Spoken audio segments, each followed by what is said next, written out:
Elena walks through the city streets in the late evening, the neon lights reflecting faintly in the puddles, and she notices how empty everything feels despite the crowds around her, how each person seems wrapped in their own little world, unaware of the silent weight she carries, and she realizes that loneliness isn't always about being physically alone. It's about the sense that no one truly sees the parts of you that matter, the shadows, the doubts, the unspoken fears. And she reflects on how long she has been searching for meaning in noise and movement, trying to fill the spaces inside herself with distractions, with work, with fleeting conversations that never settle into real connection. And she feels a subtle ache at the thought that perhaps she has been avoiding herself all along, afraid of confronting the quiet parts that demand honesty, the memories she tries to suppress, the choices she regrets, the potential she has ignored. And in that awareness, she begins to notice small patterns, like the way her reflection in a shop window shows a person both familiar and distant, someone who has grown through survival but hasn't yet learned how to live fully. And she thinks about the friends she hasn't called, the opportunities she let slip, the times she smiled when she didn't want to, the moments she said yes because she was afraid to say no. And she senses that all of this accumulation of small compromises has left her in a state of subtle numbness, a quiet stasis that feels safe but unfulfilling. And yet, as she walks, she begins to feel the first faint stirrings of recognition, a sense that perhaps solitude doesn't have to be emptiness, that it can be a space of observation, of reflection, a place where she can meet herself without fear. And this realization brings a mixture of relief and sadness because it is both empowering and isolating. And she understands that the journey toward knowing herself is not a matter of sudden insight or dramatic transformation, but a slow, deliberate practice of noticing, of allowing feelings to exist without judgment, of understanding that growth often comes in silence, in ordinary moments, in the willingness to walk through the city alone and still feel connected to the inner life that is uniquely hers. As Elena continues walking, she notices the way the city breathes around her, the soft hum of distant traffic, the muffled laughter from a cafe, the occasional flash of a taxi light. And she realizes how small these details are, yet how alive they make her feel when she truly pays attention. And she reflects on how much of life she has spent moving through it distracted, filling her senses with noise but never noticing the quiet rhythms that exist beneath it, the patterns that connect one moment to the next, the subtle cues that remind her she is part of something larger than her internal struggles. And she thinks about the choices she has avoided, the doors she never opened, the conversations she postponed, the risks she was too afraid to take. And the weight of all those small inactions presses against her, not with anger, but with a solemn clarity, a quiet insistence that change is possible if she begins noticing herself, noticing what she wants, what she fears, what she has denied in favor of comfort. And as she walks past a fountain, watching the water ripple under the streetlights, she feels an unfamiliar sensation, a mixture of hope and hesitation, the sense that being alone doesn't mean being incomplete, that solitude can be fertile, that her inner life, when acknowledged, can provide connection that no one else can give. And this slowly turns into a kind of resolve, a subtle but insistent promise to herself that she will start small, noticing the ordinary, embracing the unease of stillness, exploring what she feels instead of running from it. And she senses that even the city, with its cold lights and endless movement, can become a companion in this process, reflecting her own rhythms, her own pauses, her own silences. And for the first time in a long while, Elena feels that she is not just surviving the night, she is inhabiting it, fully and consciously, aware that the journey of understanding herself is continuous, unfolding in tiny realizations, and that each step, each quiet observation, brings her closer to a life that is truly lived rather than merely endured.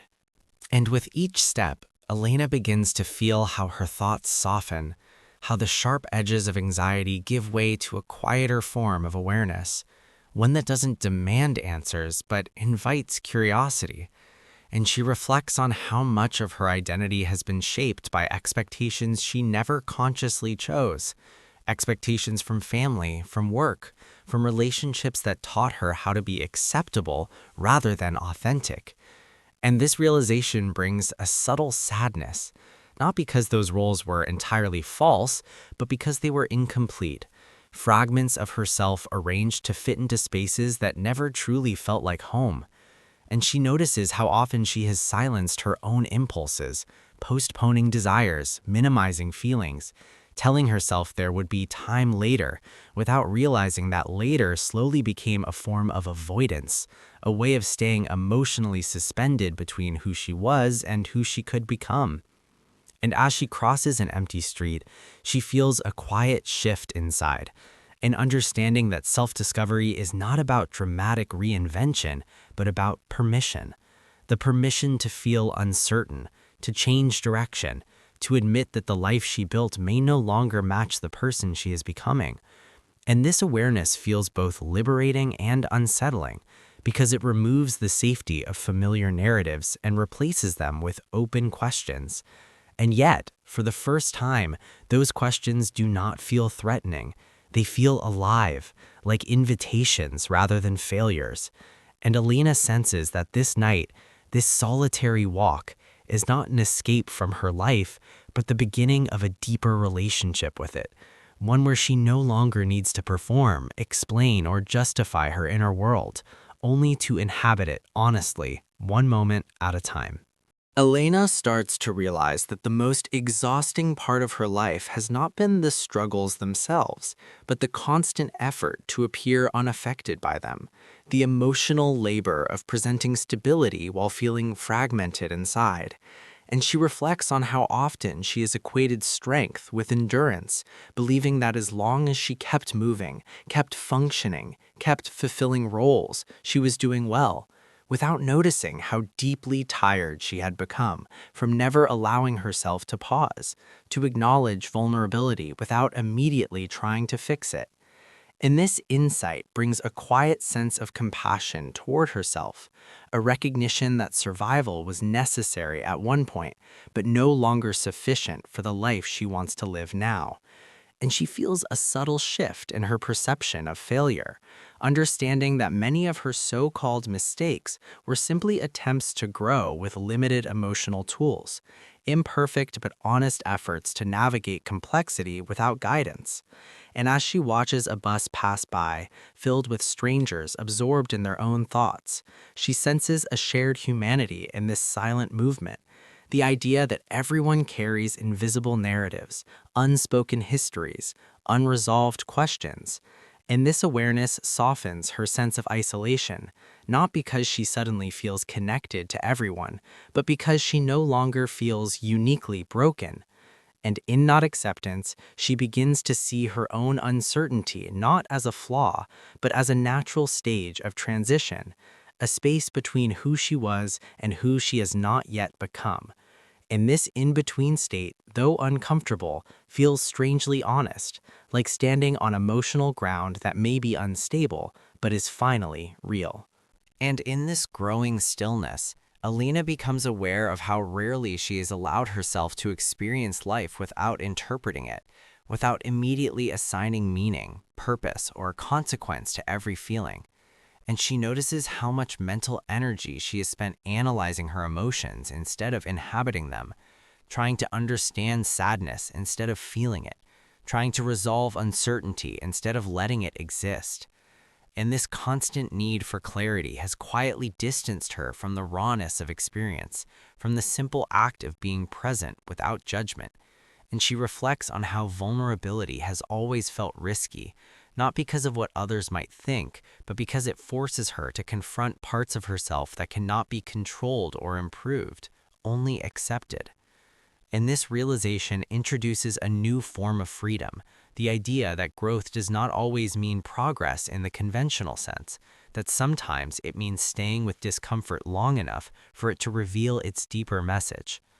And as she slows her pace, she senses how the city itself seems to respond, the lights less harsh, the sounds less overwhelming, the space around her more open.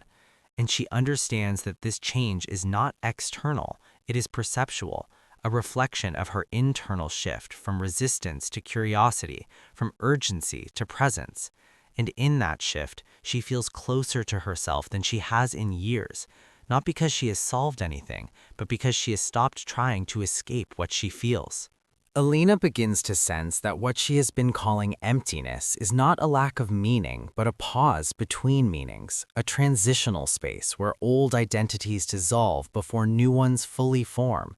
And this idea unsettles her at first, because it removes the comfort of clear definitions, but it also feels strangely accurate, as if her emotional confusion is not a problem to be fixed, but a signal that something inside her is reorganizing, shedding outdated structures, beliefs, and expectations that no longer align with her lived experience.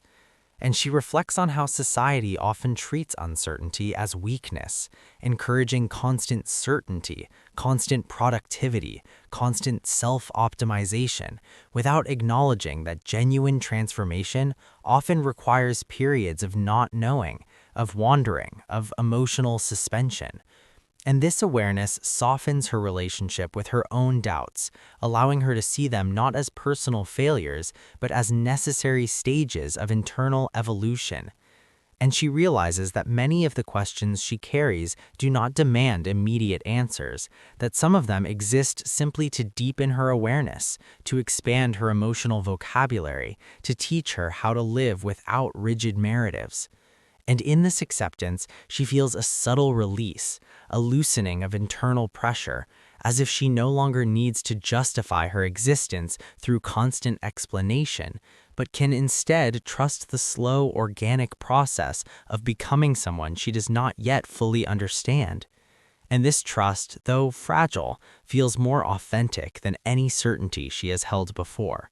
As Elena keeps walking through the nearly empty streets, she begins to feel how her perception of time shifts, how moments stretch instead of rushing past, and this slowness allows her to notice emotional layers she usually ignores, the subtle tension in her shoulders, the quiet fatigue behind her thoughts, the way her breathing changes when she remembers certain memories.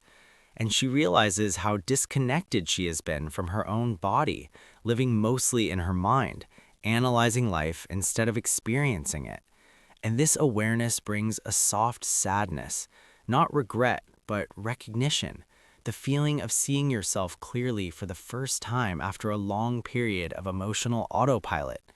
And she reflects on how often she has tried to become someone acceptable rather than someone real, adapting to environments, relationships, expectations, even when they slowly eroded her sense of authenticity. And she understands now that this adaptation was not weakness, it was a survival strategy, a way of staying connected when she didn't yet know how to honor her own needs without feeling guilty. And this reframes her past, not as a series of mistakes, but as a sequence of necessary emotional lessons, each one teaching her something about boundaries, presence, and self-respect. And she feels a subtle shift from self-criticism to self-observation, from judgment to curiosity. And in that space, she starts to imagine a future that is not defined by fixed goals or external validation, but by internal alignment, by choosing situations that feel emotionally coherent rather than socially impressive. And this idea feels unfamiliar, even risky, because it removes clear metrics of success. But it also feels deeply honest, like stepping into a life that may be smaller, quieter, less predictable, but more deeply hers. And as she pauses at a quiet intersection, watching the lights change with no one around, she senses that this moment, this simple act of standing still and listening to herself, carries more meaning than many of the achievements she once chased, because it marks the beginning of a relationship she has long postponed, the relationship with her own inner world, not as something to control or improve, but as something to inhabit fully, gently, and without the constant need to escape it. And in this emerging intimacy with herself, Elena begins to notice how her fears no longer feel as overwhelming as they once did. Not because they have disappeared, but because she is no longer treating them as enemies. And she reflects on how much energy she spent trying to eliminate uncertainty from her life, believing that clarity would bring peace, without realizing that peace often comes from learning how to exist alongside unanswered questions. And this shift changes the way she remembers her past, the relationships that ended, the opportunities she missed, the versions of herself she outgrew, not as failures, but as emotional chapters that completed their purpose. And this reinterpretation allows her to feel gratitude without denial, to acknowledge pain without becoming defined by it. And she senses that growth is not about constant forward movement, but about integration, about allowing past experiences to inform her present without imprisoning it. And this integration feels subtle, not dramatic, like a slow recalibration of her emotional compass, guiding her less toward external approval and more toward internal coherence. And as she looks at the city skyline, quiet and distant, she understands that loneliness is not something to escape, but something to listen to, because beneath its surface often lies a deeper desire for connection with oneself, a call to pay attention to what truly matters, to what feels meaningful beyond performance and expectation. And this realization doesn't remove her longing for others, but it transforms it, allowing her to seek connection not from need, but from choice, not from emptiness, but from a fuller sense of presence. And finally, Elena understands that what she has been experiencing is not a crisis, but a transition, a quiet passage from living reactively to living consciously, from escaping her inner world to inhabiting it. And this realization does not bring dramatic relief or immediate happiness.